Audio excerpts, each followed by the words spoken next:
పవిత్రమైన పరిశుద్ధమైన నామాన్ని బట్టి ఈరోజు ఉదయకాలం సమయంలో ఈ వాక్యోదయంలో పాల్గొన్న మీ అందరికీ వాక్యోదయము కలుగునుగాక. ఆమేన్. Praise the Lord. దేవుని మాటలు మనందరం విందాం. అందరికి వందనాలండి. అందరికి వందనాలు. Praise the Lord. రండి, నిర్గమకాండము 17వ అధ్యాయం. ఈ 17వ అధ్యాయంలో కొన్ని సంఘటనలు, ముఖ్యమైన 2 సంఘటనలు మనం చూస్తున్నాం. ఒకటి, హోరేబు అనేటువంటి స్థలంలో దేవుడు బండను బద్దలు కొట్టగా నీళ్లు రప్పించిన సంఘటన. రెండవదిగా యెహోవా నిసి అని పేరు పెట్టబడిన స్థలంలో అమాలేకులతో జరిగిన యుద్ధంలో విజయం రావటం. ఈ 2 సంఘటనలు మనకి ఈ 17వ అధ్యాయంలో కనబడతాయి. అంటే ఒక మాట చెప్పాలంటే 2 ప్రసంగాలు ఇక్కడ. ఈ 2 సంఘటనలలోని మనకి బండలోంచి నీళ్ళు రావటం చాలా అద్భుతమైన విషయం. అలాగే అమాలేకుల మీద అమాయకులైనటువంటి ఇశ్రాయేలు విజయం సాధించడం చాలా గొప్పతనం. అమాలేకులు యుద్ధవీరులు, బలమైన వాళ్ళు చాలా ఎత్తైనటువంటి మనుషులు, శక్తి జ్ఞానం కలిగిన వాళ్ళు. అటువంటి అమాలేకుల మీద అమాయకులైనటువంటి ఇశ్రాయేల్, అంటే అప్పటి వరకు వాళ్ళు ఎన్నడూ యుద్ధం చేయలేనటువంటి వ్యక్తులు ఎవరు? ఇశ్రాయేలీలు. అలాగే యుద్ధం చేయటం ఎప్పుడూ చేత కానటువంటి వ్యక్తులు, ఇటుకల బట్టీలో పనిచేసుకుని పొలాల్లో పనిచేసుకునే వ్యక్తులు మొదటిసారి యుద్ధం చేస్తే గెలుస్తారా? ఇప్పటి నుంచో యుద్ధంలో ఆరితేరిన అమాలేకుల మీద గెలుస్తారా? కష్టమే కదా. కానీ ఆ దేవుడు వారిని అద్భుతంగా గెలిపించాడు. దేవుడు వారిని. అలాగే నిన్ను కూడా దేవుడు గెలిపిస్తాడు. నీకు కూడా దేవుడు గొప్ప విజయాన్ని అనుగ్రహిస్తాడు. ఎట్లా అనుగ్రహిస్తాడు దేవుడు గొప్ప విజయాన్ని? అమాయకుడివేనా? అయినా పర్వాలేదు. జ్ఞానం లేదా? అయినా పర్వాలేదు. నీ మీద యుద్ధంలో నేర్పరగలిగిన వాళ్ళు, యుద్ధ తంత్రాలు ఎరిగిన వారు నీ ఎదురు నిలబడినప్పటికీ కూడా దేవుడు నీ పక్షంగా నిలబడితే చాలు, జయము నీకు కలుగుతుంది. సో అలానే రెండవదిగా బండను బద్దలు కొట్టి నీళ్ళు రప్పించాడు. బండలోంచి నీళ్ళు, బండ అనగా అది క్రీస్తని బండ. క్రీస్తని బండలోంచి నీళ్ళు రాబడ్డాయి, వచ్చినాయి. కన్నులారా చూశారు. ప్రజలందరూ మధురమైన నీళ్లను త్రాగి ఆనంద సంతోషాలతో నింపబడ్డారు. యాక్చువల్గా ఈ నీళ్లు తాగారు, మధురమైన నీళ్ళు, ఆ బండలోంచి నీళ్ళు వచ్చినాయి అంటానికి గుర్తుగా ఇప్పుడు కూడా గల్ఫ్ దేశాల్లో, సౌదీ అరేబియా ప్రాంతాల్లో ఇప్పుడు కూడా చీల్చబడినటువంటి ఆ బండ ఉన్న స్థానం ఇప్పటికీ అక్కడ ఉందండి. అక్కడ ఒక బండ బద్దలైనట్లుగా రాతి నేలపై నీటి రాపిడి పైనుంచి నీళ్ళు పడుతుంటే నీటి రాపిడికి కింద ఉన్నటువంటి నీళ్లు బాటగా మారినటువంటి గుర్తులు కూడా మనం అక్కడికి వెళ్తే చూడొచ్చు. ఇటువంటి విషయాలు కొంతమంది పరిశోధనకారులు కొన్ని పుస్తకాలు రాసి అందులో విషయాలు తెలియజేశారు. అంటే అక్కడ బండలోంచి నీళ్ళు వచ్చినాయని, ఆ నీళ్ళు బండ బద్దలైనటువంటి ఆ బండను అప్పటికి అక్కడ ఉంది. అందులోంచి నీళ్ళు ప్రవాహంగా వచ్చినట్లు కూడా కింద పడినట్టు గుర్తులు. అంటే బండలోంచి నీళ్ళు ప్రవాహంగా వస్తాయి, నీళ్లు గుర్తులు పడతాయి కదా. అంటే యాక్చువల్గా అక్కడ నీళ్లు ప్రవహించే స్థలం కాదు అది. అంటే మన ప్రాంతాలను అనుకోండి, మన హిమాలయ పర్వతాలు, లేకపోతే మన కొండలు అనుకుంటే, లేదా మన గోదావరి తీర ప్రాంతాల్లో అయితే నీళ్ళు ప్రవాహంగా రావటం అనేది చాలా సర్వసాధారణం. కానీ ఆ సౌదీ అరేబియా ఆ యొక్క ఇప్పుడు జరుగుతున్న సీను అరణ్యంలో జరిగిన ఈ సీన్లో అక్కడ నీళ్ళు లేవు. అది నీళ్ళు వచ్చే ప్రాంతం కాదు. అటువంటి ప్రాంతంలో ఏ కొండ నుంచి నీళ్లు ప్రవహించలేదు. అక్కడి నుంచి నీళ్ళు రావడం, అక్కడ దర్దాపుల్లో ఎటువంటి వాగు కూడా లేదు, అక్కడ ఎటువంటి చెరువు కూడా లేదు, నీళ్ళు నిలబడే స్థలం లేదు. కానీ అక్కడి నుంచి నీళ్లు ఎలా వచ్చినాయి అని పరిశోధన చేసి చూస్తుంటే ఒకనొక స్థలంలో ఒక బండ ఉంది, ఆ బండ బద్దలైపోయి ఉంది. కానీ దానిపైన ఎక్కడ చెరువులు కానీ ఇరువులు కానీ లేవు. కానీ దాని కింద నుంచి బండ దగ్గర నుంచి నీళ్లు ప్రవాహంగా ప్రవహిస్తే కొంచెం బాటలు పడతాయి కదా. ఎప్పుడైనా నీళ్ళు ప్రవహించినటువంటి స్థానం చూస్తే అవి కొంచెం చారులుగా ప్రవహించి కొన్ని చార్ల కింద, కొన్ని బాటల కింద పడతాయి. అటువంటి బాటలు అక్కడ ఉన్నాయి. అవి చూసి నిజంగానే బండ బద్దలైంది, బైబిల్లోని ఈ యొక్క లేఖనాలు సత్యమైనవని పరిశోధనకారులు పరిశోధన చేసి తెలియజేశారు. సో ఈరోజు మనం చెప్పుకుంటున్నటువంటి 2 సంఘటనలు కూడా చరిత్ర ఆశ్చర్యపోయే కార్యాలు.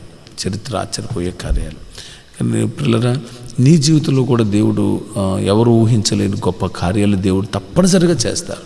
దేవుని యందు విశ్వాసం ఉంచు, ఘనమైన గొప్ప కార్యాలు దేవుడు జరిగిస్తారు. వాక్యాన్ని మనం చూస్తే మొదటిగా బండ బద్దలు కొట్టడానికి ఆ బండను బద్దలు కొట్టి నీళ్ళు ఎందుకు రప్పించాడు అని అంటే, యాక్చువల్గా ఆ బండలో క్రీస్తున్నాడు, ఆ బండ ప్రభువై ఉన్నాడని మన కొరింథీయులకు రాసిన పత్రిక 10వ అధ్యాయంలో ఆ బండ క్రీస్తే అని 4వ వచనంలో రాయబడింది. ఆ బండ ఎవరంటే క్రీస్తు అని చెప్పేసి యేసు ప్రభు వారు కూడా కొన్ని సమయాల్లో చెప్తారు, నేను జీవజల నీళ్ళు నేను మీకు ఇవ్వటానికి వచ్చాను అంటాడు.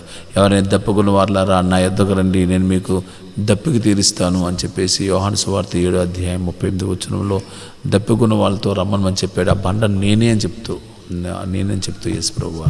అలాగే ఒక సమరయ స్త్రీ దగ్గర కూడా నాకు ఆ నీళ్ళు ఇయ్యమ్మ అంటే యేసు ప్రభు నేర్చే నీళ్ళు త్రాగిన వాడు నిత్య జీవాన్ని పొందుకుంటాడని ప్రభు చెప్పారు.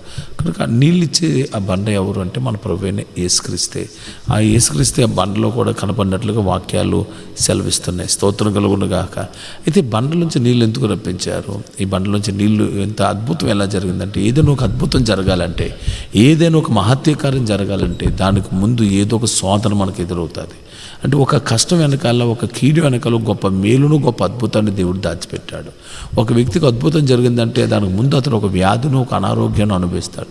ఒక వ్యాధి, ఒక అనారోగ్యం, ఒక అప్పు, ఒక కష్టం, ఒక ఇబ్బందుల్లోంచి దేవుడు ఒక అద్భుతాన్ని కనబరుస్తాడు. ఇప్పుడు కూడా బండలోంచి నీళ్లను రప్పించడానికి ముందుగా వారు శోధించారు దైవజనుని, దేవుణ్ణి. ఆ శోధనలో నుండి ఒక సువర్ణం లాంటి ఒక గొప్ప కార్యం చేశాడు. అందుకే శోధించబడిన మీదట నేను సువర్ణ వల్లే మారుదును అని చెప్పాడు. మనం శోధించబడ్డాం, మనం అవమానించబడ్డాం, నిందించబడ్డాం, మనం హేళన చేయబడిన తర్వాత ఎవరు ఊహించలేని ఒక అద్భుతాన్ని దేవుడు చేస్తాడు. కనుక శోధించబడినప్పుడు, బాధించబడినప్పుడు, వేధించబడినప్పుడు, కష్టాలు అనుభవిస్తున్నప్పుడు కలవరపడకు. నీ వాళ్ళు నేను నిందించినప్పుడు, నీ మీద లేనిపోయిన ఆరోపణలు చేసినప్పుడు, అవమానం అనుభవిస్తున్నప్పుడు కలవరపడద్దు, కంగారు పడద్దు. దాని వెనకాల దేవుడు ఒక అద్భుతం చేయబోతున్నాడని నమ్మితే చాలు కార్యం జరుగుతాయి. ఇక్కడ 2 రకాల ప్రజలు మనం చూడగలుగుతాం. ఒకటి, దేవుని యొక్క అద్భుతాలు చూసి కూడా, దేవుని యొక్క మహత్కార్యాలు చూసి కూడా మాటకి దేవుని శోధించేటువంటి వ్యక్తులు. రెండవదిగా, దేవుడు యొక్క అద్భుతాలను చూసిన బిడ్డలు ఇంకా దేవుడు అద్భుతాలు చేయగలడు అని శోధించకుండా, చనుక్కొనకుండా విశ్వాసంతో నిలబడిన వ్యక్తులు. ఇక్కడ 2 రకాల గుంపులు మనం చూస్తాం. అంటే మొదటి గుంపులో మాత్రం విస్తారమైన ప్రజలు, లక్షల మంది ప్రజలు ఉన్నారు. కానీ రెండో గుంపులో అతి కొద్ది మంది మాత్రం ఉన్నారు. అందులో ఉన్న అంటే దేవుని శోధించకుండా, దేవుడి పడిన శోధన, కష్టాలు, ఇరుకులు, ఇబ్బంది వచ్చినప్పుడు దేవుని పాదాల దగ్గరకు వచ్చి ప్రార్థన చేయటం మాత్రమే వాళ్ళు చేసిన పని. ఇప్పుడు ఆ 2 పనులు, ఆ కార్యాలు ఎవరు చేశారు? మోషే, యెహోషువలు మాత్రమే చేశారు. కనుక మోషే, యెహోషువలు చరిత్రలో నిలబడగలిగారు. మిగతా వాళ్ళందరూ, సనుక్కున్న వాళ్ళందరూ అరణ్యంలో రాలిపోయారు. మన కొరింథీయులకు రాసిన పత్రిక 10వ అధ్యాయంలో మనం ఈ విషయాన్ని స్పష్టంగా చూస్తాం. శోధించబడిన వాళ్ళందరూ ఆ సంహారం చేత నశించిపోయారు అని, సనుక్కున్న వాళ్ళందరూ నశించిపోయారని. అందువల్ల నువ్వు సనుక్కుంటే అది నాశనానికే కారణమవుతుంది, కానీ ప్రార్థన చేస్తే పరిస్థితులు మార్చడానికి కారణమవుతుంది. మరి నువ్వు సనుక్కుంటున్నావా, ప్రార్థన చేస్తున్నావా? కష్టాలు వచ్చినప్పుడు దేవుడు నాకు ఏం చేశాడు, దేవుడు నాకు ఏం చేయలేదు, నాకు ఒక ఉద్యోగం లేదు, కనీసం ఇప్పుడు ఒక వ్యాపారం కూడా లేదు, ఏ పని నాకు ఇవ్వట్లేదు, దేవుడు నమ్ముకున్నాను, చదువుకున్నాను, ఎందుకో దేవుడు ఏం చేశాడు, దేవుని మందిరానికి ఎన్ని సంవత్సరాలు వస్తున్నాను, నాకు ఇల్లు లేదు, పెళ్ళి లేదు, నా బ్రతికేం బాగలేదు, దేవుడు ఏం చేశాడు నువ్వు సనుక్కున్నావంటే అది నీ యొక్క మరణానికి, నీ కీడికే కారణమవుతుంది. అలా కాకుండా కష్టం వచ్చినప్పుడు ఎంతకాలం చర్చకొచ్చినా, ఎంతకాలం ప్రార్థన చేసినా నీ పరిస్థితి మారకపోయినా ఇంకా ప్రార్థిస్తూనే ఉండు. అన్యాయస్తులని న్యాయాధిపతి దగ్గరికి మాటమాటికి ఆ పేద విధవరాలు వీళ్ళు ఎలాగైతే ప్రార్థన చేస్తుందో, ఎలాగైతే మాటమాటికి అడిగిందో అలా గోజాడుతూ ఉండు. అన్యాయస్తులని న్యాయాధిపతి న్యాయం తీర్చినప్పుడు నువ్వు మాటమాటికి దేవుడి మందిరానికి వచ్చేస్తున్న ప్రార్థనలు దేవుడు వృధా చేస్తాడా? చేయడు కదా. అయితే ఒకటి మాత్రం మర్చిపోవద్దు, సనుక్కోవద్దు. ఇప్పుడు ఈ వాక్యాల్లో కనబడినదే ఈ సనుగుడు ఎందుకు వచ్చింది? అసలు మనం గమనిస్తే 17వ అధ్యాయంలో మనం చూసినప్పుడు మనం ఇక్కడ విషయాలు పరిశీలన చేస్తే, వాళ్ళు రిపీదంలో దిగారట. వాళ్ళకి అక్కడ తాగటానికి నీళ్ళు లేవట. తాగటానికి నీళ్ళు లేనందున వారు మోసేతో వాదిస్తున్నారు. మాకు తాగటానికి నీళ్ళు మాకు ఇస్తావా ఇవ్వన్నారు. అయినా తాగటానికి నీళ్ళు నేనే ఒకటి పెట్టరా, ఎక్కడో చోట వెళ్ళి నీళ్ళు సంపాదించుకోవాలి. నీళ్ళు ఇన్ని లక్షల మంది నీళ్ళు నేను ఎక్కడ తెచ్చేస్తాను, నేను వాటర్ టిన్లు మోసిన వస్తాను. అయినా ఇన్ని సంవత్సరాల పాటు, ఇన్ని రోజుల పాటు నీళ్ళు కానీ తీసుకురావాలంటే అది మాటలా?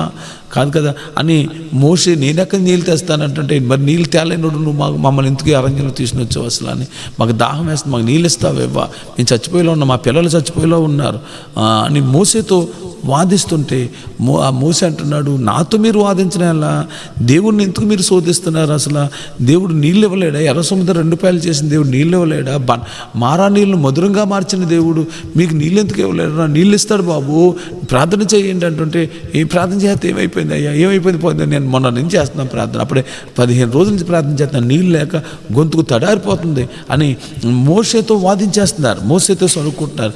ఆ వాదన ఎంత తీవ్రమైపోయింది అని అంటే, వాళ్ళు ఏమన్నారంటే, మమ్మల్ని మా పిల్లల్ని ఈ అరణ్యంలో చంపటానికి తీసుకుని వచ్చావా అని మోసే మీద సనుక్కుంటున్నారు. చివరికి మోసే దేవుడి దగ్గరికి వెళ్ళి ఏమని అడిగా తెలుసా, ప్రభువా ఇంకొంతసేపు అయితే వీళ్ళు నా మీద రాళ్ళు ఎత్తి నన్ను చంపేసేలా ఉన్నారు ప్రభువా, నేను వీళ్ళ చేతిలో చచ్చిపోతానేమో ప్రభువా అని చెప్పేసి దేవుడికి వెళ్ళి ప్రార్థన చేయవలసిన పరిస్థితి వచ్చింది.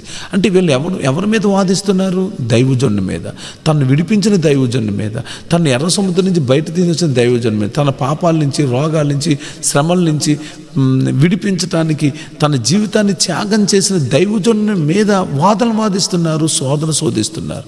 మరి ఒకేలా నువ్వు కూడా దైవజనుని మీద కానీ వాదిస్తున్నావా, దైవజనుడు శోధిస్తున్నావా, నీ యొక్క ఆత్మరక్షణ కొరకు నీ కొరకు ప్రార్థించిన దైవజనుడు, నీవు కష్టాల్లో ఉండగా, నీ ఇబ్బందులు ఉండగా నీ కుటుంబాన్ని బయట తీసుకొచ్చిన దైవజనుడితో వాదిస్తున్నావా, ఆయన మీద సనుక్కుంటున్నావా, సనుక్కుంటే ఇదిగో అతను చివరికి నేను చచ్చిపోయేలా ఉన్నాను ప్రభువా, వీళ్ళని చంపేసేలా ఉన్నారు ప్రభువా, దేవునికి ప్రార్థన చేసే పరిస్థితి వచ్చింది దైవజనుడికి.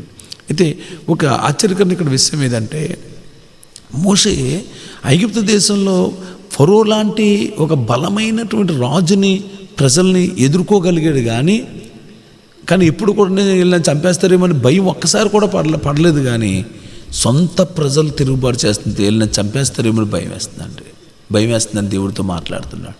అంటే బయట ప్రజల మధ్యలో మనకు పెద్ద బాధ, అన్యజనులైన మనం జయించచ్చేమో, కానీ మన తోటి క్రైస్తవుల్ని, మన సంఘస్థుల్ని, మన కుటుంబస్తుల్ని, మనమంటే ఎవరో తెలిసిన వ్యక్తులు మనమే తిరుగుబాటు చేస్తే మనం భరించడం కష్టమైపోతుందండి.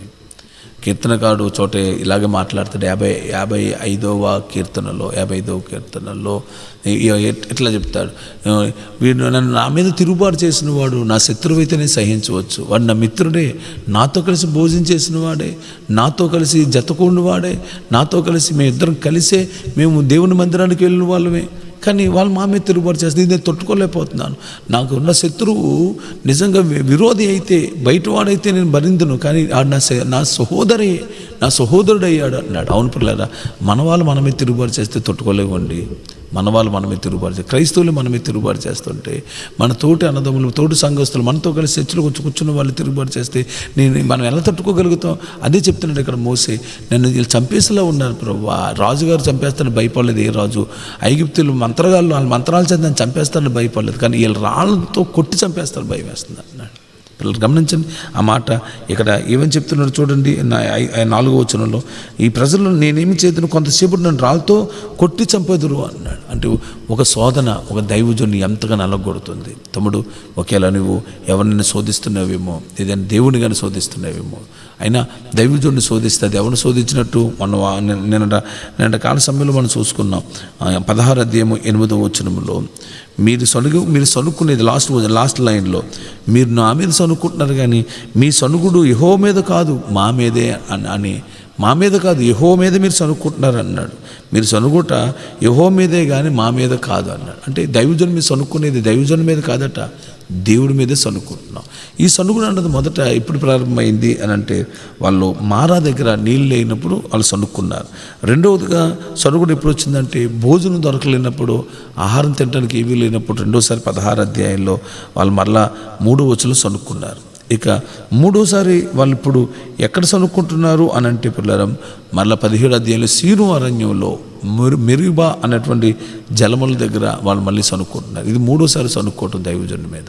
అయితే ఈ సనుకుడు సమయంలో మాకు నీళ్ళిమ్మని వాళ్ళు అడుగుతున్నప్పుడు వాళ్ళు చేసిన పని ఏమిటి అంటే పిల్లరా, రాళ్ళు ఎత్తారు. ఆయన ఆ సమయంలో అందరూ రాళ్ళు ఎత్తారు కానీ ఎవరు చేతులు ఎత్తి ప్రార్థన చేయలేదు. అది విచిత్రమైన విషయం. ఏదంటే వాళ్ళు రాళ్ళు ఎత్తుతున్నారు కానీ చేతులు ఎత్తలేకపోతున్నారు, సనుక్కుంటున్నారే కానీ స్తుతించట్లేదు.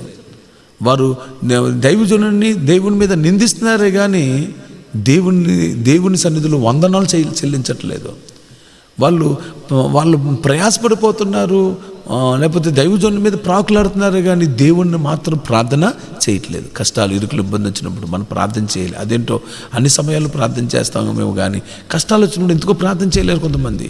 ప్రార్థన చేయడానికి వాళ్ళకి శరీరం సహకరించదు, మనసు సహకరించదు, ఆలోచిస్తారు, కూర్చుంటారు, పడుకుంటారు, అలా అంటారు, ఇలా అంటారు, రకరకాల ఆలోచన చేస్తారు, కానీ ప్రార్థన చేయటానికి సాధ్యం అవ్వదు.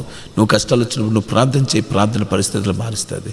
అయితే మిగతా విశ్వాసాలందరూ కూడా ప్రార్థన చేయట్లేదు, కానీ దైవజనుడైన యెహోషువ, దైవజనుడైన మోషే ఏం చేశాడు చూద్దామా? అక్కడ వచనాల్లో వాళ్ళు ఏం చేశారు? 4వ వచనంలో, అప్పుడు మోషే యెహోవాకు మొర్ర పెట్టుచు, గమనించవలసిన వచనం ఇది, అందరూ కలిసి శోధిస్తున్నారు, మాకు నీళ్ళు లేవు, ఆహారం లేదు, అది లేదు, ఇది లేదు, మేము మమ్మల్ని ఐగుప్తు దేశంలో చచ్చిపోతే బాగుండు అని సనుక్కుంటున్నారు, లేదా గొనుక్కుంటున్నారే కానీ ప్రార్థన చేయట్లేదు. కానీ అటువంటి పరిస్థితుల్లో అందరూ ఒక గుంపేమో ప్రార్థన చేయలేని గుంపు, సనుక్కునే గుంపు, కానీ రెండో గుంపు ప్రార్థన చేసే గుంపు కష్టాల్లో. అప్పుడు వాళ్ళు ప్రార్థన చేయగానే వెంటనే దేవుడి దగ్గర జవాబు వచ్చింది. ఏమొచ్చింది?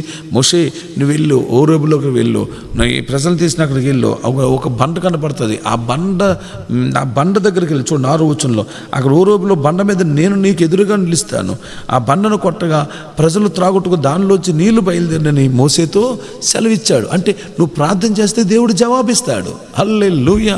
వాళ్ళు సనుక్కుంటే జవాబు ఎక్కడి నుంచి వస్తుంది? సనుక్కున్నందుకు జవాబు రావటం పోయి సనుక్కున్నందుకు శిక్ష వచ్చింది వాళ్ళకి, కానీ ప్రార్థన చేసినందుకు ప్రార్థనకి జవాబిచ్చాడు దేవుడు. హల్లెలూయా.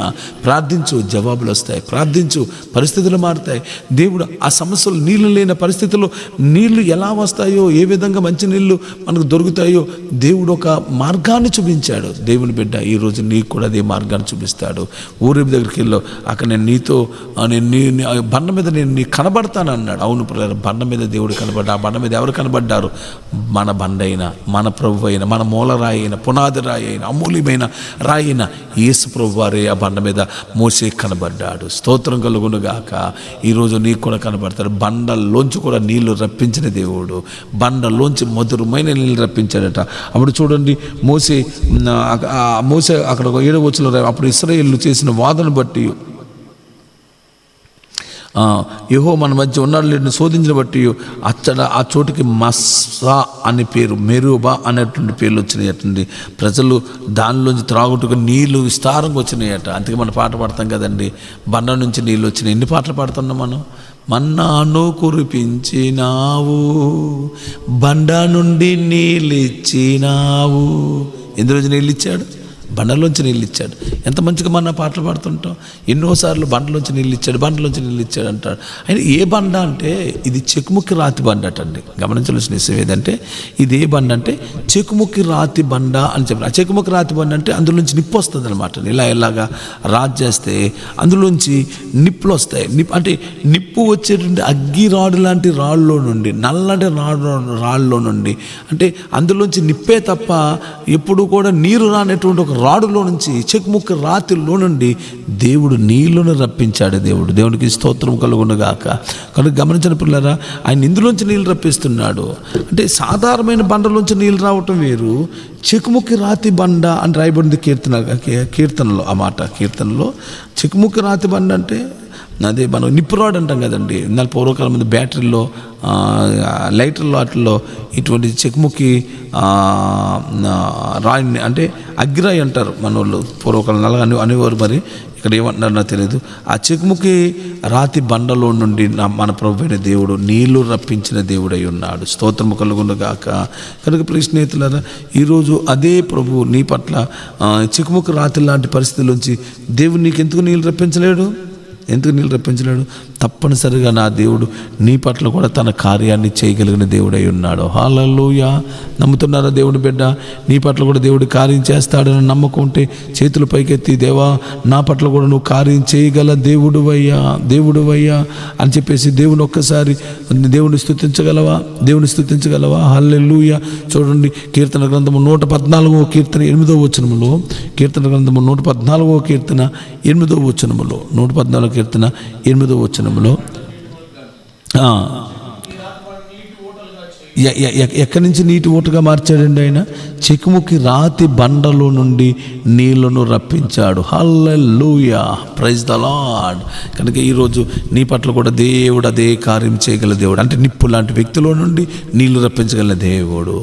నిప్పు లాంటి వ్యక్తుల నుంచి, అసలు నీటి చుక్క లేనటువంటి వ్యక్తుల నుంచి నీళ్లు రప్పించగలిగిన దేవుడు మన దేవుడు. నీ పట్ల కూడా దేవుడు గొప్ప కార్యాన్ని దేవుడు చేయునుగాక. అయితే అక్కడ దేవుడు దానికి ఏం పేరు పెట్టారు? అప్పుడు మస్సా అనియు మెరీబా అనియు పేర్లు పెట్టారు. మస్సా అన్న మాటకున్న అర్థము 2వ వచనంలో రాయబడింది శోధించుట. లేకపోతే మెరీబా అన్న మాటకు అర్థం ఏదంటే వాదించారు. అంటే ఎవరితో శోధించారు? ఎవరితో వాదించారు? మెరీబా అంటే శోధన. అవును, వాదన శోధనలో విజయాన్ని దేవుడు అనుగ్రహించాడు. హల్లెలూయా.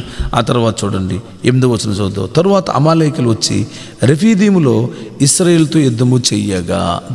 ఇప్పుడు ఇశ్రాయేలు ఎక్కడికి వెళ్ళారంటే రెఫీదీముకి వెళ్ళారు. చూడండి పిల్లరా, ఇక్కడ ఒక చిన్న సంఘటన చెప్పాలి. ఇశ్రాయేలు ప్రయాణం మనం చూస్తున్నాం. మొదట 15 అధ్యాయంలో వాళ్ళు మొట్టమొదట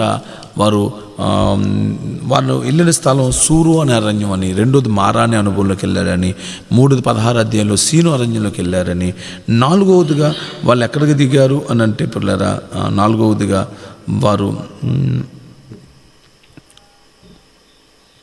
వాళ్ళు సీను అరణ్యానికి వెళ్ళారని, 3వదిగా ఎలుముకి ఇచ్చారని, 16 అధ్యాయంలో మొదటి వచనంలో సీను అరణ్యానికి వెళ్ళారని మనం నేర్చుకున్నాం. ఇప్పుడు 5వదిగా 17 అధ్యాయం మొదటి వచనంలో రెఫీదీములో దిగిరి అని రాయబడింది. 17 అధ్యాయం మొదటి వచనంలో ఎక్కడ దిగారు?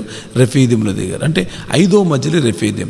ఈ రెఫీదీంలోనే వీళ్ళకి 2 సోదరులు వచ్చినాయి. ఒకటి మంచినీళ్ళు లేకపోవటం, 2వది అమాలేకులు యుద్ధానికి రావటం. అయితే ఈ 5వ మజిలీనికి మధ్యలో మరో 2 సంఘటనలు, మరో 2 స్థలాలు కూడా వాళ్ళు వెళ్ళారని సంఖ్యాకాండం 33వ అధ్యాయము 12-13 వచనాల్లో రాయబడి ఉంటుంది. సంఖ్యాకాండము 33 అధ్యాయం 12-13 వచనంలో వాళ్ళు దెఫేకులో దిగారు అని రాయబడింది. తర్వాత వారు అలూషా అన్నటువంటి దాంట్లో వెళ్ళారు అని రాయబడింది. అంటే ఇంకో 2 స్థలాలు అవి మనకి నిర్గమకాండలో రాయబడలేదు. అంటే వాళ్ళు చేసిన యాత్రలో 5వ స్థలం ఏదంటే దెఫేకు, 6వ స్థలం ఏదంటే అల్లూసు. అప్పుడు 7వ స్థలమే రెఫీదీం. అంటే రెఫీదీం 7 అన్నది సంపూర్ణతలో నిన్ను శోధిస్తాడు దేవుడు, పరిశోధిస్తాడు. ఆ 7లోనే దేవుడు తన ప్రత్యక్షతను అనుగ్రహించాడు. హల్లెలూయా. బండలోంచి నీళ్లను రప్పించాడు. మారా నీళ్లు మధురంగా మారి ప్రతిసారి దేవుడు వెన్నంటూనే ఉన్నాడు. మారాలో ఆయన ఒక చిన్న చెట్టులా మనకు కనబడ్డాడు. అలాగే 16 అధ్యాయంలో 16 అధ్యాయం సీను అరణ్యంలో ఆ మన్నాలో మన ప్రభువైన యేసే కనపడ్డాడు. ఇప్పుడు రెఫీదీములో ఆయన మనకు బండలోని క్రీస్తు కనబడుతున్నాడు. అంటే మారా నీళ్ళు మధురంగా మార్చిన ఆ చెట్టు అయినటువంటి ఆ కలవరి కొండ మీద ఉన్నటువంటి ఆ సిలువకు ఆధారమైన ఆ మ్రాను మన ప్రభువైన యేసే మారా నీళ్ళు మధురంగా మార్చాడు. 2వది మన్నాగా కురిసింది మన యేసే. బండను బద్దలు కూడా నీళ్ళను రప్పించిన బండ కూడా మన ప్రభువైన క్రీస్తే. అంటే ఎప్పుడు నిన్ను వెంబడించే దేవుడు మన ప్రభువైన యేసే అయి ఉన్నాడు. హల్లెలూయా. ఇక 2వ సంఘటన కూడా మనం చూద్దాం. అది యుద్ధం కోసం 8వ వచనంలో అమాలేకులు వచ్చారు. ఇప్పుడు 9వ సంఘటనలోకి వెళ్దాం. ఇప్పుడు 5వ సంఘటన దెఫేకు, 6వ సంఘటన ఏమో అలూసు, 7వదాలు ఎక్కడికి వచ్చారంటే రెఫీదీంలో దిగారు. రెఫీదీంలో దిగిన తర్వాత వాళ్ళు అక్కడి నుంచి దేవుడు ఎక్కడ నడిపించమన్నాడంటే నీ ప్రజలు ఇంకా ముందుకు తీసుకుపోము, హోరేబులోకి వెళ్ళము అని చెప్పేసి 5వ వచనంలో చెప్పాడండి. 17 అధ్యాయం 5వ వచనంలో ఇంకా నీ పెద్దలు కొందరు ప్రజలకు ముందుగా పొమ్ము అని చెప్పి ముందుకు పంపించాడు. 6వ వచనంలో వారు హోరేబు దగ్గరికి వచ్చారు. అంటే 8వ మజిలీ ఏదంటే హోరేబు. ఇప్పుడు 9వ మజిలీలోకి వస్తున్నాము. అది 8వ వచనంలో రాయబడింది. చూడండి. తర్వాత అమాలేకులు వచ్చి రెఫీదీములో ఇశ్రాయేలుతో యుద్ధము చేయగా. అంటే ఇది రెఫీదీము దగ్గరలోనే ఇవన్నీ జరిగినాయి. 9వదిగా రెఫీదీములో వాళ్ళు యుద్ధ వాతావరణం ఎదురైంది. అమాలేకులు వీళ్ళ మీదకి వచ్చారు.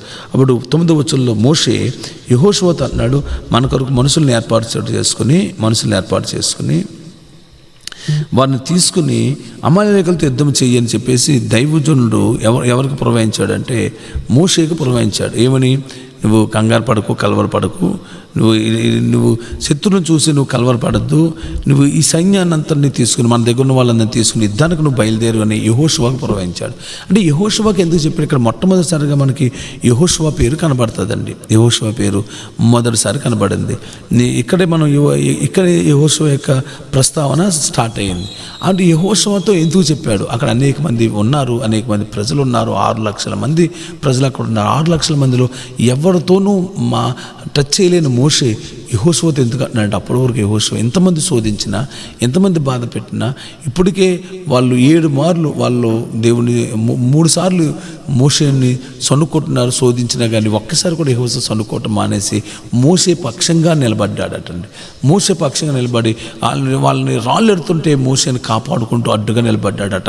ప్రజలు రాళ్ళు ఎత్తేస్తుంటే ఎందుకు దైవజను కొడుతున్నారు, దైవజను కొట్టకండి అని, దైవజను మీద రాళ్ళు ఎందుకు ఎత్తున్నారు, దైవజనుడు ఏం చేశాడు, మేము నెలలు తీసుకుని వచ్చాడు కదా అని దైవజనుడికి అడ్డుగా నిలబడటం యెహోషువ అడ్డుగా నిలబడటం మోసే చూసి ఇప్పుడు ప్రజలను కూడా కాపాడగలిగిన వాడు యెహోషువే అని చెప్పేసి మోషే యెహోషువతో చెప్తున్నాడు. ఓ మనుషుల్ని ఏర్పాటు 9వ వచనంలో నీవు రేపు బయలుదేరి వెళ్ళి అమాలేకులతో యుద్ధం చేయి, నేనైతే కొండ మీదకి నా కర్రను చేత పట్టుకుని అక్కడికి వెళ్ళి ఉంటాను అని చెప్పేసి చెప్తున్నాడు. దేవునికి స్తోత్రం కలుగును గాక. హల్లెలూయా. అంటే యుద్ధ బాధ్యత ఎవరికి అప్పగించాడంటే మోషేకి, యెహోషువకి అప్పగించాడు. పిల్లరా, యెహోషువకు అప్పగించాడు. మరి యెహోషువకు అప్పగించడానికి వాళ్ళకి యుద్ధం చేయాలంటే ఆయుధాలు కావాలి కదా.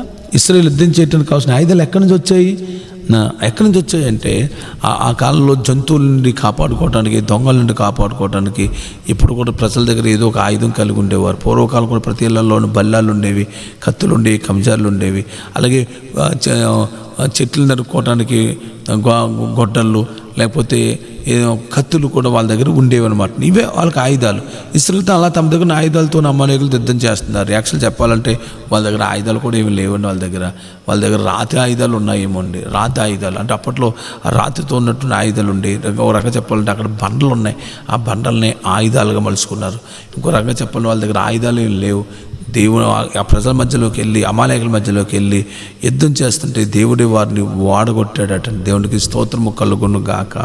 ఇప్పుడు మన తర్వాత వచ్చిన మనం చదివితే 10వ వచనంలో యెహోషువ మోసే తనతో చెప్పినట్లు చేసి, అందరూ ఈ మాట గమనించాలి.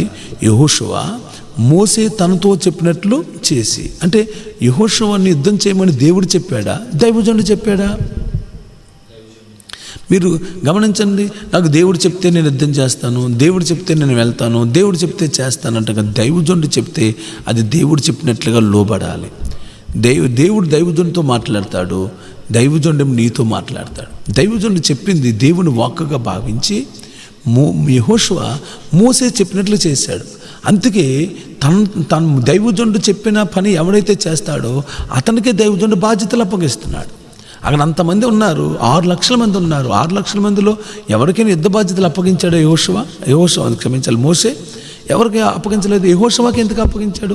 యెహోషువ దైవజనుడి మాట వినేవాడు, లోబడేవాడు, విధేయత చూపించేవాడు. మరి నువ్వు నీ దైవజనుడికి విధేయత చూపిస్తున్నావా? నీ దైవజనుడికి నువ్వు లోబడుతున్నావా? ఆయన ఏమైనా చెప్తారేమో అని చెప్పేసి పాస్టర్ గారు ఒక మాట చెప్పక మునిపే పాస్టర్ గారు కనబడకుండా సైడ్ అయిపోతున్నావా? కనబడకుండా అలాగా దైవజనుడికి ఇంటికి వెళ్తే ఏదో పని చెప్తారేమో, లేదా దైవజనుడికి చర్చిలో కానీ లాస్ట్ని కానీ మనం కనబడ్డామంటే ఏదో పని చెప్తారేమో అని నువ్వు సైడ్ అయిపోతున్నావా? లేకపోతే దైవజనుడు చెప్పిన ప్రతి పని చెయ్యాలని సమర్పించుకుంటే యెహోషువ దైవజనుడు తర్వాత ఎలా గొప్ప లీడర్ అయిపోయాడో, దేవుడు కూడా నేను గొప్ప నాయకుడిగా ప్రజలందరి చేత ఘనమైన వ్యక్తిగా నువ్వు కీర్తించబడతావు. మీరు తర్వాత అధ్యాయాలు చదివితే, యెహోషువ గ్రంథం మొదటి అధ్యాయాలు మీరు చదివితే మోషేకి ఎంత పేరు వచ్చిందో ఆ తర్వాత కాలంలో యెహోషువ కూడా అంత కీర్తి వచ్చిందటండి. యెహోషువ మొదటి అదే చివరి వచనంలో అక్కడ ప్రజలు అంటారు, ఆనాడు మోషేకి మేము ఎలాగైతే లోబడ్డామో యెహోషువ ఇక మేము నీకు కూడా లోబడతాము అన్నారటండి. అంటే నువ్వు దైవజనుడికి లోబడితే, నువ్వు దైవజనుడికి, దేవుని యొక్క వాక్కుకి, పాస్టర్ గారికి నువ్వు లోబడితే ప్రజలు నీకు లోబడేట్లుగా దేవుడు చేస్తాడు. నువ్వు దైవజనుడిని కనపరిస్తే దైవజనుడికి ఎంత ఘనత వచ్చిందో నీకు కూడా అంత ఘనతనే ఇస్తాడు దేవుడు అండి. అందులో మోషేకు ఘనత వచ్చినట్లుగా దైవజనుడు యెహోషువ కూడా ఘనత వచ్చిందండి. మోషేకి ఎంత పేరు వచ్చిందో అంత పేరు యెహోషువ కూడా వచ్చిందని యెహోషువ గ్రంథం మొదటి అధ్యాయంలోనే మాటలు రాయబడ్డాయి. తన రెండో అధ్యాయంలో కూడా మాటలు చెప్తూ ఎరుకో కోటలను కూల్చడానికి ముందుగా కూల్చిన తర్వాత అనుకుంటా అక్కడ కూడా మాట రాయబడి ఉంటుంది. ఆ పేరు యెహోషువ పేరు మారుమోగిపోయింది. ఇప్పుడు నీవు దైవజనుడు మాట విని వ్యక్తిగా మారిపోవాలండి. చూడండి 10వ వచనంలో యెహోషువ మోషే తనతో చెప్పినట్లు చేసి అమాలేకులతో యుద్ధమాడెను. హల్లెలూయా, హల్లెలూయా, హల్లెలూయా. ఇప్పుడు మరి యెహోషువతో పాటు మోషేతో పాటు ఎవరు వెళ్ళారంటే అహరోను, హూరు అనువారు ఆ కొండ శిఖరం ఎక్కిరి. అంటే యెహోషువ ఏమో యుద్ధం చేయడానికి వెళ్ళాడు, మోషే ఏమో కొండ మీదకి ఎక్కడానికి వెళ్ళాడు. కూడా ఎవరు వెళ్ళారండి? అహరోను వెళ్ళాడు. తర్వాత ఎవరు వెళ్ళారు? ఊరు వెళ్ళారు. అంటే నీ మోషేకి తోడుగా కొంత గుంపు ఉన్నారన్నమాట, ప్రార్థన చేసే గుంపు. నేను అంటున్నాను, శోధించే గుంపు ఒకటి ఉంది, ప్రార్థించే గుంపు ఒకటి ఉంది. మొదట చెప్పారు కదా మాట మీకు, ప్రార్థించే గుంపు విజయాలు సాధించారు, శోధించే గుంపు సంహారం చేత నశించిపోయారు. హల్లెలూయా. ఇప్పుడు 11వ వచనం చదివితే మోషే తోడుగా హూరు అహరోనులు పైకి వెళ్ళారు. మోసే తన చేయి పైకి ఎత్తాడట, ఇశ్రాయేలు గెలిచాడట, చేయి దించాడట, అమాలేకులు గెలుస్తున్నారట. అంటే నువ్వు చేతులు పైకెత్తి ప్రార్థన చేసినప్పుడు విజయం వస్తుంది. ప్రార్థన చేయలేక నువ్వు చేతులు కిందకి దించేస్తే అపజయం ఎదురవుతుంటుంది.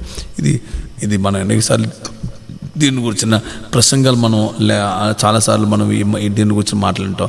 నువ్వు చేతులు పైకెత్తి దేవుని నువ్వు గెలుస్తావు. అంటే ఇప్పుడు యుద్ధంలో గెలిచింది కత్తిని బట్టి యెహోషువ కత్తి బట్టిన యుద్ధం చేయటాన్ని బట్టి గెలుస్తున్నారా, లేదా దైవజనుడు ప్రార్థన చేయటం వల్ల గెలుస్తున్నారా? అర్థం చేసుకున్నావు కదా బిడ్డ. నువ్వు ఆఫీస్కి వెళ్ళి పని చేసుకుంటున్నావు, లేకపోతే నువ్వేదో వ్యాపారం చేసుకుంటున్నావు, లేకపోతే నీ చేతి వృత్తి ఏదో నీ చేతికి వచ్చిన పని చేసుకుంటున్నావు. ఆ పనులు నాకు డబ్బులు వస్తున్నాయి, నేను బాగుంటున్నాను, నాకు నేను ఇల్లు కొనుక్కున్నాను, నీ స్థలం కొనుక్కున్నాను, లేకపోతే నేను ఫ్రిడ్జ్ కొనుక్కున్నాను, అది కొనుక్కున్నాను, నాకు దేవుడు దీవించేస్తున్నాడు అంటే అది నువ్వు కష్టపడిన కష్టాన్ని బట్టి అంటారా, లేదా దైవజనుడు నీ కొరకు చేసి చేతులెత్తి చేసే ప్రార్థన బట్టి అంటారా? నువ్వు దేని మీద ఆధారపడుతున్నావు? నేను నా కష్టం నా బలం అని అనుకోవద్దు.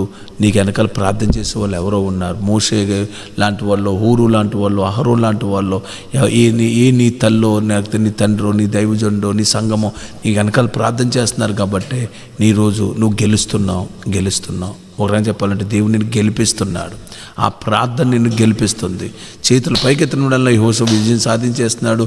అంటే యెహోషువ అక్కడేమనుకుంటున్నాను, నేను విజయం సాధిస్తున్నాను అనుకుంటారు. కానీ విజయం సాధించడానికి కారణం ఎక్కడంటే కొండ మీద చేసినటువంటి ఆ ప్రార్థన ఒకసారి ఎక్కువ సమయం చేయలేరు కనుక మోషేకి ఆ దైవజనుడికి చేతుల్ని ఆదుకున్నారని రాయబడింది. మోసే చేతులు బరువెక్కినాయి అంటే చేతులు ఇలా పైకెత్తుంటే బరువెక్కిపోయి చేతులు దించేస్తుంటే ఓడిపోతున్నారని చెప్పేసి ఆయన తీసుకొచ్చి ఒక రాయి తెచ్చి అక్కడేసి దైవజనుడిని అక్కడ కూర్చోబెట్టారట. అంటే చేతులు మాత్రం దించనివ్వట్లేదు, దైవజనుడిని మాత్రం కూర్చోబెట్టారు. మరి నీ దైవజనుడిని కూర్చోబెడుతున్నావా, లేదా దైవజనుడిని ఏం చేస్తున్నావు? దైవజనుడికి కనీసం కుర్చీని వేయగలుగుతున్నావా? దైవజనుడికి సునేమిరియాలో ఆ పని చేసింది, తన మేడగదిలో దైవజనుడికి ఒక కుర్చీ వేసింది కనుక దేవుడు ఆ బిడ్డ కష్ట సమయాల్లో ఆమె 7 సంవత్సరాలు కరువు వచ్చినప్పుడు రాజుల 2వ గ్రంథంలో 8వ అధ్యాయంలో 7 సంవత్సరాల పాటు కరువు వచ్చినప్పుడు వేరొక దేశంలో ప్రశాంతంగా కూర్చుని భోజనం చేసే భాగ్యం దేవుడు ఆ బిడ్డకి ఇచ్చాడండి.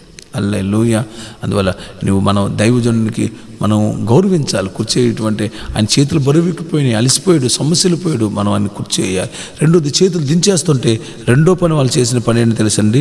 ఊరు ఆ రోజుల పక్కన ఈ పక్కన అతని చేతులు ఆదుకొనగా అని రాయబడింది. అతని చేతులు ఏం చేసినాయంటే ఆదుకొనగా. హల్లెలూయా. 12వ వచనంలో రాయబడింది. అంటే దైవజను మనం ఆదుకునే వ్యక్తులుగా ఉండాలి.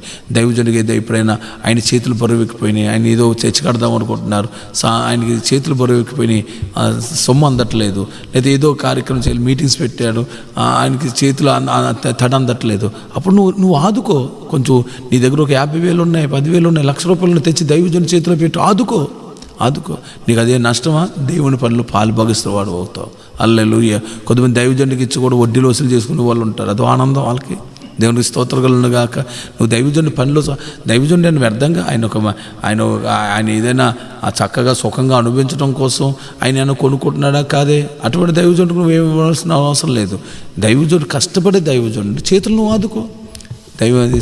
సేవ కోసము, పరిచర్య కోసము, ఆత్మల కోసము కష్టపడుతున్న దైవజనుడు ఆదుకుంటే దేవుడు నిన్ను ఆదుకుంటాడు. హల్లెలూయా. ఆయన ఆదుకుంటాడు. తర్వాత మూడవదిగా ఒకరి పక్కన ఆదుకున్నాడు. అప్పుడు అతని చేతులు సూర్యుడు అస్తమించే వరకు నిలకడగా ఉండెను. అట్లు యెహోషువ కత్తి వాడి చేత అమాలేకీ రాజును అతని జనులను గెలిచాను. అంటే చేతులు పైకెత్తడం అనేది అది ప్రార్థనకు గుర్తుగా ఉంది. మనకి ఈ వాక్యంలో మనకి కనబడుతుంది. స్తోత్రం కలుగును గాక. ఎందుకంటే ప్రతిసారి చాలాసార్లు మోషే ఫరో ఎదుట చేతులెత్తి ప్రార్థన చేసినట్టుగా కనబడుతుంటుంది. నా చేతులు ఎత్తున్నట్టుగా కనబడుతుంది చాలా సమయాలు. మరి మీరు 9వ అధ్యాయంలోను 8వ అధ్యాయంలోను మీరు చూసినప్పుడు మోషే చేతులెత్తి వడగండ్ల పడాలంటాడు, చీకటి రావాలంటాడు. చేతులు ఎత్తినప్పుడల్లా అంటే ప్రార్థన, చేతులు ఎత్తడం ఉంటాక అర్థం ఏదంటే ప్రార్థన చేయటం. మనం కూడా ఇప్పుడు తిమోతి రాసిన 2వ పత్రికలో మనం కూడా ఇప్పుడు ఏం చేయాలంటే చేతులు ఎత్తి ప్రార్థన చేయాలి అని వాక్యంలో రాయబడింది. దేవునికి స్తోత్రం కలుగును గాక. నువ్వు తిమోతి రాసిన 2వ పత్రిక 2వ అధ్యాయం 10వ వచనంలో పురుషులు సంశయమును లేక 9వ వచనం అనుకుంటా, సంశయము లేకుండా పవిత్రమైన చేతులెత్తి ప్రార్థన చేయాలని రాయబడింది. అందులో నువ్వు పవిత్రమైన చేతులెత్తి దేవుని సన్నిధిలో ప్రార్థన చేయి, దేవుడు నీకు జయమును ప్రసాదిస్తాడు. తర్వాత 14వ వచనం చదివితే అమాలేకుని పేరు ఆకాశం కింద నుండకుండా బొత్తిగా దేవుడు తుడిచివేస్తాను, జ్ఞాపకార్థ గ్రంథంలో దీన్ని రాసి యెహోషువకు వినిపించన్నాడు. అంటే ఇప్పుడు దీన్ని బట్టి మోషే నువ్వు గ్రంథాన్ని రాయి అని చెప్పింది ఎవరంటే దేవుడే. దీన్ని బట్టి మనకు అర్థమయ్యేది ఏంటంటే నిర్గమాకాండంలో జరిగిన సంఘటనలన్నీ కూడా రాసింది ఎవరు? ఈ రాసింది నిర్గమాకాండంలో జరిగిన సంఘటనలను రాసింది ఎవరంటే మోషే. అంటే మోషేగా దేవుడు ఆజ్ఞాపించాడు, ఇవన్నీ జ్ఞాపకార్థ గ్రంథంలో రాయి అన్నాడండి. దేవునికి స్తోత్రం కలుగును గాక. అంటే రాయి అన్నాడంటే అప్పటికి మోషేకి రాయటం వచ్చనమాట, రాతలయ్యి ఉన్నాయన్నమాట అండి. రాతలయ్యి ఉన్నాయి. ఈ విధంగా దేవుడు జరిగిన సంఘటనల్లో రాయించి ఒక చరిత్ర మనకి అందించి ఆ రాసిన రాతలన్నీ మనకి భద్రంగా మన చేతికి అప్పగించాడండి. దేవునికి స్తోత్రం కలుగును గాక. లేకపోతే అవి కానీ రాయిస్తుండకపోతే ఈ పాటికి మనకి ఈ సంఘటనలు మనకు అది జ్ఞాపకమే ఉండుండేవి కాదు. ఇప్పుడు చూడండి, అమాలేకుల పేరు ఎక్కడ ఉండకుండా చేస్తానన్నాడు, ఆకాశం కింద ఉండకుండా అమాలేకుల పేరు తుడిచివేస్తాడు. ఇప్పుడు మీరు చరిత్ర చూస్తే అప్పుడున్న అమాలేకులు ఒక్కడు కూడా భూమి మీద ఇప్పటికీ లేడండి. భూమి మీద వాళ్ళు తుడిసివేయబడ్డారు. అమాలేకుల్లో ఒకడున్నాడు, ఆయన పేరు ఆమాను పేరు ఇస్తేర్ గ్రంథంలో కనబడతాడు. అమాలేకుడి నామాను. వాళ్ళందరినీ దేవుడు తుడిచేశాడండి. అమాలేకుల్ని పూర్తిగా నాశనం చేశాడండి. దావీదు సౌలు రాజుల కాలంలో వాళ్ళు పూర్తిగా నాశనం అయిపోయారు. దేవుడు అమాలేకులు నాశనం చేయమని సౌలుకు ఆజ్ఞాపిస్తే చేయలేదు. అప్పుడు దావీదు సమూయేలు మొదటి గ్రంథం చివరి వచ్చిన వాళ్ళు అమాలేకులు పూర్తిగా నాశనం చేసినట్లుగా వాక్యం రాయబడి ఉంటుంది. అందులో అమాలేకులు నాశనం చేసిన ప్రాంతానికి పెట్టబడిన పేరు యెహోవా నిస్సి. చెప్పండి, ఏం పేరు? యెహోవా నిస్సి. ఈరోజు ఆ యెహోవా నిస్సి అని దేవుడే నీకు జయమిచ్చునుగాక. యెహోవా నిస్సి అంటే అర్థము దేవుడే మనకి జయమిస్తాడని. నిస్సి అన్న మాటకు అర్థం ఏంటంటే జయధ్వజము. జయధ్వజము అంటే ధ్వజం అంటే జెండా. అంటే యెహోవా నిస్సి అంటే జెండా. జెండా దేనికంటే విజయానికి గుర్తు అనమాట. మేము విజయం పొందామంటే అని గుర్తుగా జెండాను పాతారు ధ్వజం. అందుకే ధ్వజస్తంభం అని పెడతారు కదా గుళ్ళు ముందు.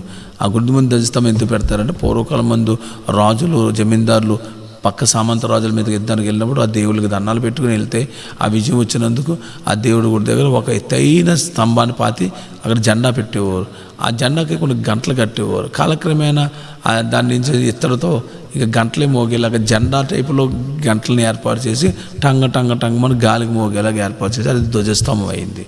యాక్చువల్గా ధ్వజము అంటే విజయానికి సాదృశ్యం. ఈరోజు ఎవరు మనకి విజయం ఇస్తారు? దేవుడే కదండి. యెహోవా నిస్సి. చెప్పండి, యెహోవా నిస్సి. యెహోవా నిస్సి మనకి జయమిచ్చే దేవుడై ఉన్నాడు. నిశ్చయంగా మీకు మీ కుటుంబాలకి దేవుడు జయమిచ్చునుగాక. శత్రులపై జయమిచ్చే దేవుడు ఆయన. బైబిల్ ఎన్నో చోట్ల జయమిస్తాడు. యెహోవా దక్షిణాస్తమే మనకి విజయాన్ని కలగజేయను. కీర్తనకారుడు చెప్తుంటాడు, యెహోవా దక్షిణ బాహు మనకు విజయం కలగజేస్తుంది. అయితే యాక్చువల్గా విజయం నువ్వు పొందాలంటే ఎఫెసీయులు రాసిన 6వ అధ్యాయంలో దేవుడిచ్చే సర్వాంగ కవచాన్ని మనం ధరించుకోవాలి.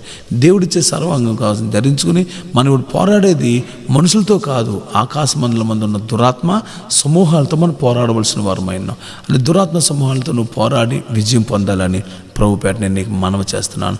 దురాత్మ శక్తుల్ని, దైవ శక్తుల్ని జయించే శక్తి సామర్థ్యం నా ప్రభుపేట దేవుడు నీకు అనుగ్రహించునుగాక. అంటే అందుకోసం మనకి దేవుని దేవుడిచ్చే సర్వాంగ కవచం కావాలి. అక్కడ రాయబడిన మాట 6వ అధ్యాయంలో 10వ వచనంలో 11వ వచనంలో దేవుడిచ్చే సర్వాంగ కవచాన్ని ధరించుకోమంటున్నాడు. అంటే సర్వాంగ కవచం ఎవరు ఇస్తారు? దేవుడు ఇస్తాడు. నీకు నువ్వు తయారు చేసుకున్న ఇత్తడి కవచాలు, ఇనుప కవచాలు కాదు పనిచేసేది, దేవుడిచ్చేది. దేవుడిచ్చే సర్వాంగ కవచం ఏంటి? దేవుడిచ్చే విశ్వాసం, దేవుడిచ్చే వాక్యం, దేవుడిచ్చే సత్యం, దేవుడిచ్చే రక్షణ, దేవుడిచ్చే సమాధానం నీకు విజయాన్ని కలగజేస్తారు. హల్లెలూయా. అంటే విశ్వాసం నీది కాదు, దేవుడు ఇవ్వాలి విశ్వాసం. వాక్యం నీది కాదు, దేవుడు ఇవ్వాలి వాక్యం. వాక్యమనే దేవుడిచ్చే వాక్యమనే ఆత్మకట్టుకో, దేవుడిచ్చే విశ్వాసం అనే డాలు, దేవుడిచ్చే సత్యమనే దట్టి, దేవుడిచ్చే పరిశుద్ధత, నీతి అనే మైవరు, దేవుడిచ్చేటటువంటి రక్షణ అది నీ క్రియల వల్ల కలిగింది కాదు, దేవుడిచ్చే రక్షణ అని శిరస్త్రానము, దేవుడిచ్చే సమాధానం అనే చెప్పులు నీకు విజయాన్ని కలగజేస్తాయి. హల్లెలూయా. గమనించారు కదా పిల్లరా? ఆ దేవుడిచ్చే సర్వాంగ కవచాన్ని మనం అందరం ధరించుకుంటేనే మనం విజయం పొందుతాం. బైబిల్లో కూడా యోహాను రాసిన పత్రిక 3వ అధ్యాయంలో లోకాన్ని జయించిన విజయము మన యొక్క విశ్వాసమే. లోకాన్ని జయించిన విజయము మన యొక్క విశ్వాసమే. యోహాను రాసినటువంటి పత్రికలో 5వ అధ్యాయంలో 8వ వచనం అనుకుంటా, లోకాన్ని జయించిన విజయము మన యొక్క విశ్వాసమే. అందువల్ల నీకు విశ్వాసం ఉంటే లోకాన్ని జయించగలుగుతావు. దేవుడి మీద ఆధారపడితేనే కానీ నీకు విజయం రాదు. దేవుడి మీద ఆధారపడితేనే కానీ విజయం రాదు. అయితే చివరికి మనకి విజయం చివరికి మనం జయించవలసింది ఎవరినంటే మరణాన్ని. కడపడ శత్రువు ఎవరంటే మరణం అని రాయబడింది. కొరింథీయులకు రాసిన మొదటి పత్రిక 15వ అధ్యాయంలో అన్నిటికన్నా చిట్ట చివరి మనం జయించగలిగినటువంటి శత్రువు ఎవరంటే, అప్పటి వరకు అందరూ మరణం చేతులు ఓడిపోతారు, చివరికి మనం జయించేది ఎవరంటే శత్రువు అయినటువంటి మరణాన్ని. చూడండి 15వ అధ్యాయం 20వ వచనంలో, కడపడ నశింపజేయబడు శత్రువు మరణము, వాడిని మనం జయిస్తే సమస్తాన్ని జయించినట్టే. అందువల్ల ఒకనొక రోజున ఆ శత్రువు కూడా మనం జయించగలుగుతాం. 54వ వచనంలో, మొదటి కొరింథీ 15వ అధ్యాయము 54వ వచనంలో, విజయమందు మరణము మృంగివేయబడును. 55వ వచనంలో, ఓ మరణమా నీకు ఇంకా విజయం ఎక్కడుంది? నువ్వు కూడా ఓడిపోయావు. ఓ మరణమా నీ ముళ్ళు, నీ కత్తి, నీ ఆయుధం ఏమైపోయింది? అది కూడా విరవబడింది. హల్లెలూయా.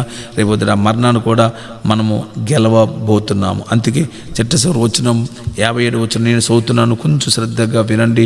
మొదటి కొరింథీ 15:57వ వచనములో, మనకు జయము అనుగ్రహించుచున్న దేవునికి స్తోత్రము కలుగునుగాక. అంటే మనకు జయం ఇచ్చేది ఎవరు?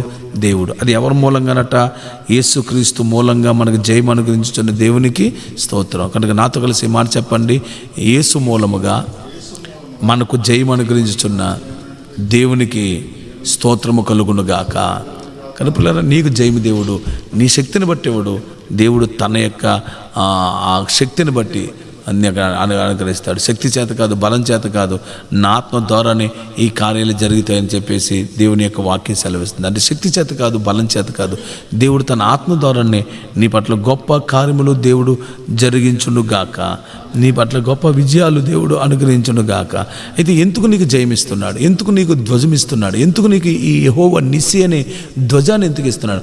సైతాన్ మీద, దెయ్యాల మీద, లోకం మీద, పాపం మీద, శరీరం మీద, నీకు ఈ శరీర ఇచ్చల మీద నీకు దేవుడు ఎందుకు జయమిస్తున్నాడు అని అంటే, ఎందుకు ఆ ధ్వజాన్ని నీకు ఇస్తున్నాడంటే, ఒక మాట ఇలా రాయబడింది కీర్తన గ్రంథం 60వ కీర్తన 4వ వచనంలో, సత్యము నిమిత్తము అనట. ఎందుకోసం అటండి? సత్యము నిమిత్తం. అంటే నువ్వు సత్యంగా బ్రతకటం కొరకు, దేవుడు సత్యంగా బ్రతకటం కొరకే దేవుడు నీకు ఒక ధ్వజాన్ని ఇస్తున్నాడు. అంటే నీకు విజయాన్ని, ధ్వజాన్ని ఎందుకు ఇస్తున్నాడంటే, నువ్వు సత్యంగా ఉంటావని, నీతిగా ఉంటావని, యథార్థంగా ఉంటావని నీకు విజయం ఇచ్చాడు. పాపం మీద విజయం, రోగం మీద విజయం, దెయ్యాల మీద విజయం, లోకం మీద నీకు విజయము, శరీర ఇచ్చలు, కోరికల మీద నీకు విజయం ఎందుకు ఇచ్చాడు అని అంటే, సత్యంగా నీతిగా బతుకుతావని. అది కూడా అందరికి ఇస్తాడా? యెహోవా యందు భయభక్తులు కలిగిన వారికి ఇస్తాడట.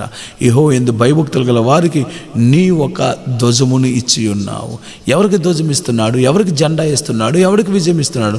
దేవుడు అంటే భయభక్తులు ఉంటాయి. తమ్ముడు, నీకు దేవుడు అంటే భయభక్తులు ఉంటాయి. చెల్లి, నీకు తప్పనిసరిగా దేవుడు విజయం అనుగ్రహిస్తాడు. నువ్వు వెళ్ళే ప్రతి ప్రయత్నంలోనూ దేవుడు జయమిస్తాడు. దేవుడు నీకు తోడైండుగాక. దేవుని ధ్వజము నీకు తోడై ఉండాలి. దేవుడి విజయం నీకు అనుగ్రహించబడాలి. హల్లెలూయా. అందువల్ల దేవుని ధ్వజం, మీ అందరూ దేవుని ధ్వజాన్ని ఎత్తిపెట్టాలని అని ప్రభుపేట నేను ప్రార్థన చేయుచున్నాను. హల్లెలూయా. దాన్ని మనము ఆ అమాలేకులు పూర్తిగా మనం నివారణ చేసినటువంటి దావీదు అమాలేకులు పూర్తిగా నివారణ చేశాడు, అమాలేకులు నశింపజేశాడు. మనం కూడా అమాలేకులు అనేటువంటి శత్రులు మనం నాశనం చేయాలి. మీలో కూడా అమాలేకులు ఉంటాడు, మనలో కూడా ఒక అమాలేకుడు ఉన్నాడు. అటువంటి అమాలేకులు వేస్తున్నాము మనం కూడా జయించాలి. జయించే శక్తిని దేవుడు మనందరికీ అనుగ్రహించును గాక. హల్లెలూయా.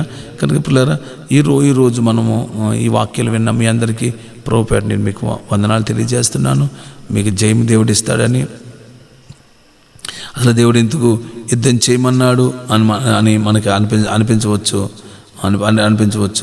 ఎందుకు అమాలేకులతో యుద్ధం చేయమన్నాడు అంటే, యాక్చువల్గా ఇశ్రాయేలీయులు ఆ మార్గంలో వెళ్తున్నారు, కానీ వాళ్ళేమి ఇశ్రాయేలీయులు యుద్ధానికి వెళ్ళలేదు. కావాలి అన్యాయంగా వాళ్ళే అమాలేకులు వచ్చి యుద్ధం చేశారు.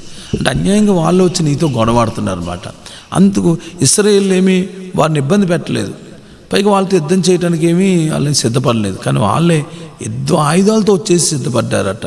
ఎందుకంటే ఇశ్రాయేలు దగ్గర ఉన్నటువంటి సొమ్మును దోసుకోవాలని ఉద్దేశంతో వాళ్ళు వచ్చి ఉండొచ్చు. పైగా వాళ్ళు ఇశ్రాయేలులో వృద్ధులైన వాళ్ళు ఉన్నారు, బలహీనలైన వాళ్ళు ఉన్నారు. అటువంటి వాళ్ళందరినీ చంపేయాలని చూస్తున్నారటండి. చంపేయాలని చూడటమే కాదండి, మీరు ఒకసారి ద్వితీయోపదేశకాండం 25వ అధ్యాయం చూస్తే, ద్వితీయోపదేశకాండం 25వ అధ్యాయము 17-18 వచనాలు చూస్తే వాళ్ళని ఏం చేశారటండి, బలహీనమైన వాళ్ళని అర్థం చేశారంట. బలహీనమైన వృద్ధుల్ని, గర్భిణీ స్త్రీలని, నడవలేని చంటి పిల్లల్ని వాళ్ళు వచ్చి బలహీనలను అర్థం చేశారటండి వచ్చి.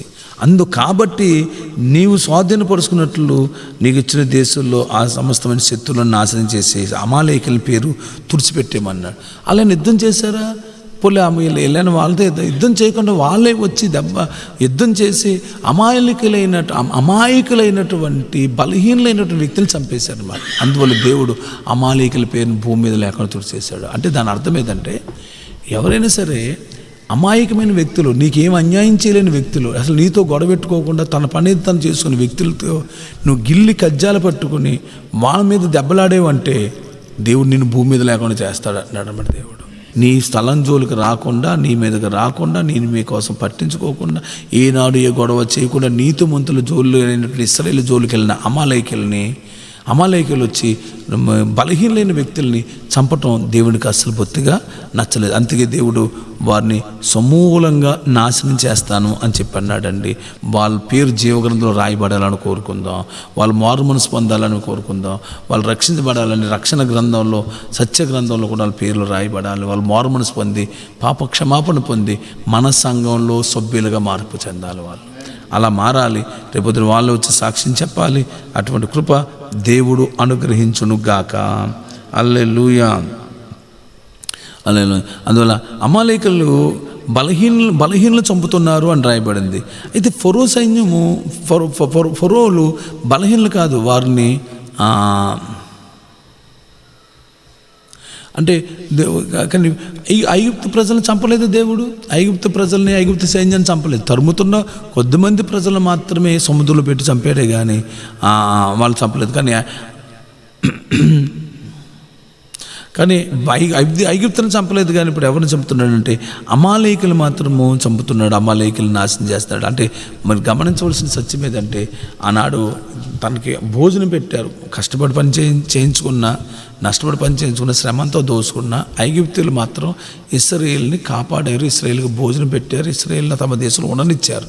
అందువల్ల దేవుడు ఐగుప్తులని నాశనం చేయలేదు ఎప్పుడు కూడా. యుద్ధానికి వచ్చి అంటే దేవుడు తిరుగుబాటు చేసిన దేవుడు తన మహిమను చూపించడం కొరకు మాత్రమే కొంతమందిని సంహరింపజేశాడు తప్ప అమాలేకుల్లాగా అందరినీ నాశనం చేసినట్టుగా ఐగుప్తులు నాశనం చేయలేదు. ఎందుకు నాశనం చేయలేదో తేడా అర్థమైంది కదండి. వాళ్ళు కొంచెం భోజనమైనా పెట్టారు. వీళ్ళు మంచి వాళ్ళను కూడా, బలహీనలను కూడా, వృద్ధులను కూడా చూడకుండా అన్యాయం వీరి మీదకి వచ్చి చంపారు. కాబట్టి దేవుడు వారికి నిత్య దండన శిక్ష విధించాడు. సో నువ్వు కూడా ఈరోజు ఎలా ఉన్నావు అనేది ఒకసారి పరిశీలన చేసుకుని, ఎవరికి అన్యాయం చేయకుండా పరిశుద్ధంగా నీతిగా బతుకు. దేవుడు తగిన సమయంలో నీకు మేలును కలగజేయును గాక. ప్రార్థన చేసుకుందాం, కళ్ళు మూసుకుందాం.